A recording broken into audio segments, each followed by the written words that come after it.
It was awesome, actually. It was my second year going into that and doing that conference, and I just like giving back to the community, to be honest with you. It's just an opportunity for me to tell my story, as unique as it is, the ups and downs, and just telling young kids, most of them just minority kids, and just telling them, listen, like, I've been in your shoes before, right? And just being able to tell them that there's a light at the end of the tunnel.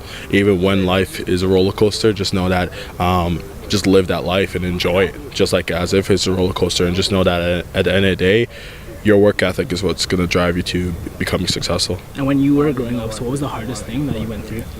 The hardest thing is just, with all the distractions and temptation around and just life, you know what I mean? You got to make sure that you find a good crowd and make sure that you're making decisions based on what's good for you and not what's good for everyone else, right? Too often when you're young, you're stuck in like what they call group thinking, where if all your boys are saying, let's go do this, and you're the only one that's against it, you don't want to be the outcast, right? So I think the hardest thing as a youth, especially a minority youth, is just find a good group of people and make sure that they're diverse. You know what I mean? Like, if you're Asian, you don't want to just hang out with just Asians. If you're black, you don't want to just hang out with just black people. You want to diversify yourself, you know what I mean? And that's even in business 101. You want to diversify your investments, diversify everything, because it allows you to broaden your scope of thinking and whatnot. So that's what I always like to preach.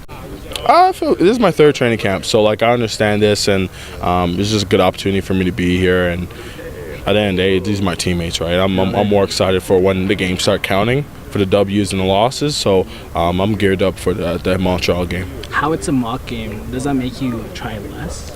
No, I wouldn't say that. Yeah, I'm still competitive, and I still want to win. You know what I mean? Whenever, even if it's just practice with just jerseys on, we want to win that set. You want to win that rep. You know what I mean? You want to win that team period. So yeah, it's gonna be competitive tomorrow. But at the end of the day, I'm looking beyond that. I'm looking forward to the season starting, to win championships. Because I've always said it.